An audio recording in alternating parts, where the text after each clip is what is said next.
Ici Jean-François Follet, agronome pour Semence Pride, Rive-Nord du Saint-Laurent et Est de la province de Québec. Le sujet que j'aborde aujourd'hui porte sur les bonnes pratiques à suivre quand on fait des parcelles à la ferme.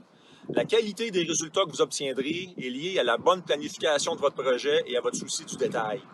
Une bonne planification permettra d'isoler les effets des traitements des autres sources de variation comme les lignes de drain, les baissières, les anciens fossés, etc.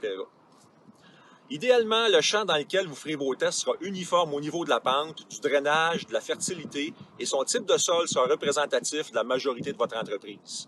Si la qualité du drainage ou de l'égouttement est moins bonne, il pourrait être avantageux parfois de semer dans le sens contraire des drains pour éviter de confondre les résultats de vos tests avec un effet qui n'a rien à voir avec ce que vous voulez comparer. En parcelle de recherche scientifique, la méthode utilisée est de faire un minimum de 3 répétitions, mais sur une entreprise agricole, le temps presse au printemps et on se restreint à faire des comparaisons sans répétition au champ. Et dans ce cas, un drain déficient ou un ancien fossé aura un impact majeur sur la fiabilité de votre parcelle s'ils ne sont pas considérés dans l'interprétation des résultats. Donc, s'assurer de bien positionner votre parcelle. On ne le dira jamais assez.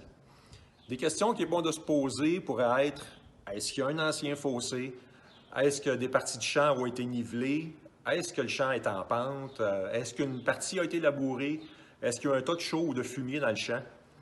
Si votre champ est en bonne condition, uniforme, bien drainé, allez-y et expérimentez. Mais souvenez-vous de l'effet sur votre capteur de rendement des petites zones de vos champs où le maïs est rabougri. Vous faites 30 pieds et votre moyenne tombe, puis ça prend une éternité à remonter.